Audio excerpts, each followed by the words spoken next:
There's a Mishnah statement in Pirkei Avos, in Ethics of the Fathers, that I've studied many times before, but only this week did I study with a commentary that gave me a whole new perspective, which I think has tremendous relevance in our lives on a daily basis, in our interpersonal relationships. The Mishnah says, Reb Shimon says, Shloshu she'ochlu al shulchan echad. 3 people ate at a table, v'lo amru of divrei Torah, and they did not speak words of Torah. Ki'ilu ochlu mizivchei mesim, it's as if they had partaken of meal offerings made to the dead.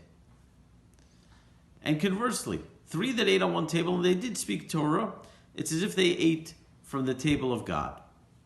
So, when I studied this in the past, the lesson I took from this is discuss Torah at the table. And for those who are the rule followers, who are into the details, we've been known, I'm not particularly a rule follower, but those who are, have been known to say, okay, let's say a verse from Torah, let's say a statement from Mishnah. We did it, fine. We said Torah, we've fulfilled our obligation. Clearly, the Mishnah is teaching us something much deeper here, something relevant to life. Not just to eating, in fact, we'll see, to life in general. The Torah tells us, you shall constructively criticize your friend, do not bear against him a sin. So when we think about criticism, we start shying away, we start getting uncomfortable, whether I don't want to be judged, I don't want you to judge me, I don't judge other people, I'm not comfortable in that whole realm, I don't want to criticize. Torah says, no. You are obligated to ensure that your friends have an awesome life. And the only way they can have an awesome life is they are the greatest people they can be. And the only way they can do that is you criticize them constructively. So the Torah says constructively criticize, do not bear a sin. So on one level, the Gemara says, the Talmud says that means don't humiliate them. Don't say you're such an idiot for doing that. How could you think that? What's wrong with you? And so on. The other great winner lines that are sure to inspire people. Don't do any of that. But commentaries say something deeper as well. People are known to criticize, saying things such as, you always forget to do what I ask you to do. You never listen.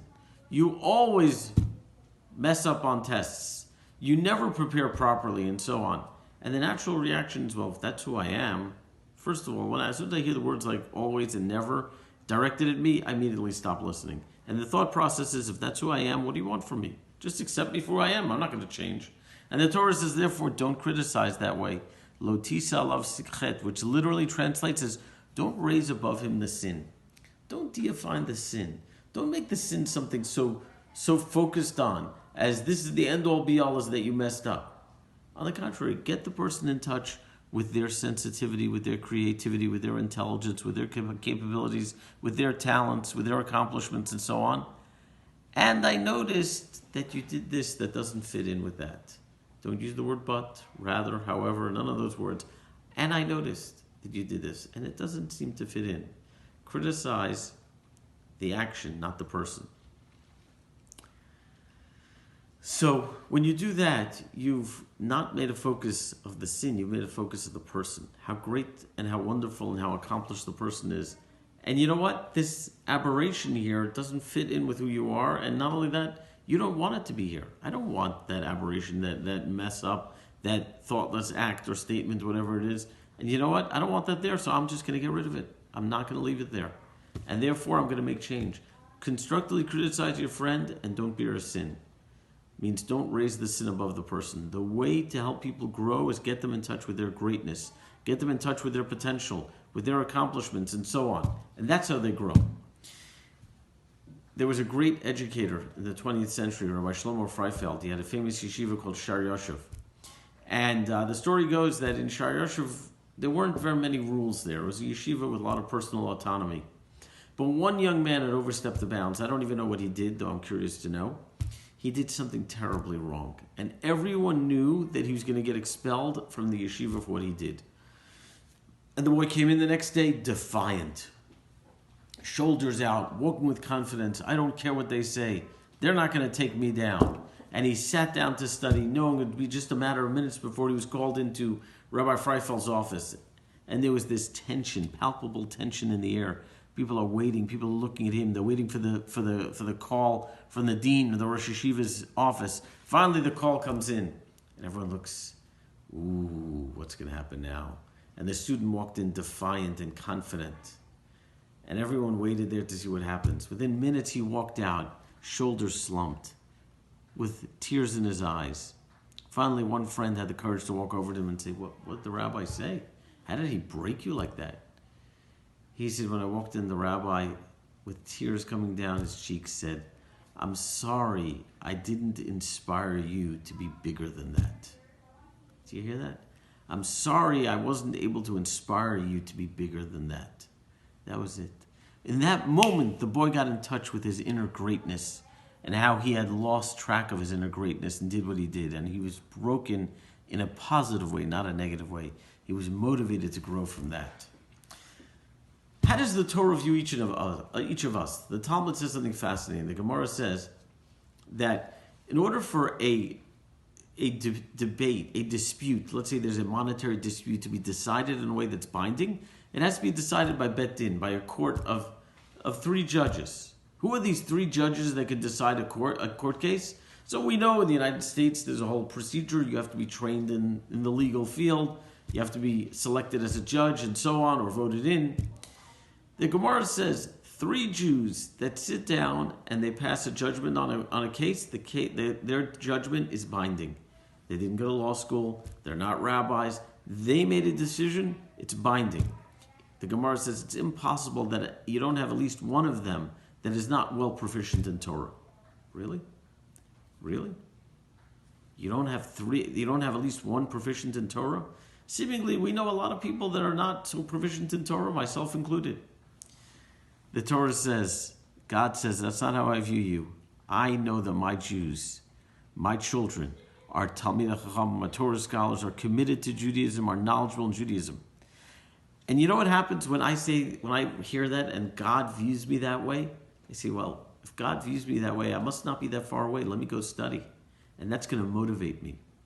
Says Rav Shamshon Raphael Hirsch that what the Mishnah is saying is that 3 Jews, they've got to be Torah scholars. If not all 3, certainly 1 or 2 are proficient in Torah, are knowledgeable in Torah. When Jews who are knowledgeable in Torah come together, what do we appreciate? People who are knowledgeable in Torah are not just people who happen to have a lot of information or be very smart. They're people who treasure what they have. The Gemara says, who's a fool? A fool is somebody who throws away, who destroys what's given to him.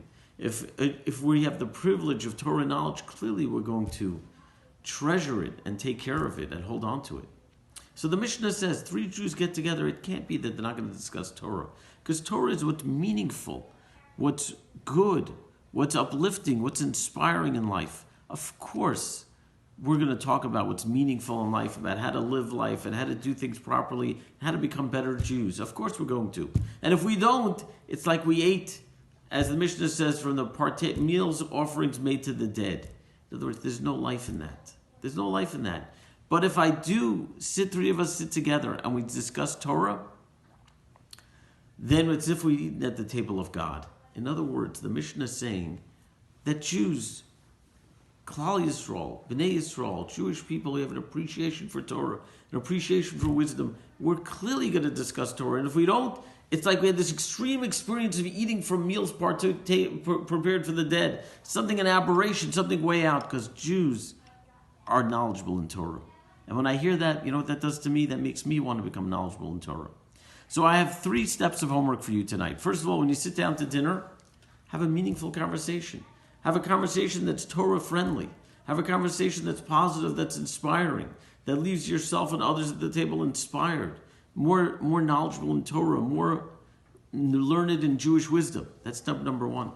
Step number 2 is realize how Hashem views you, how God views you. God views you as somebody that is connected to Torah and knowledgeable in Torah. And if you don't match up to that, God's not wrong. It just means that the knowledge of Torah that's within you has to be unearthed. So go study. Take a few minutes tonight and study a book of Torah, whatever it is. Go to a website. Hear a lecture online. Number 3 is start developing the mindset of seeing other people as good, as wholesome, as primarily good. I think the world, in light of recent events, would benefit so much if we could see other people in the positive and notice what's right and then put what's wrong and what needs to be changed or developed, put that in perspective. If we could take these 3 lessons, I think that we will truly change. Our meals, first of all, instead of being meaningless or worse, will become meaningful. If we start viewing ourselves as people that have reservoirs of Jewish wisdom, we'll start accessing it and we'll start living differently. And if I start viewing other people with what's right with them and see what's challenging and difficult in the context of what's right, I start seeing them differently and they start showing up in the world differently.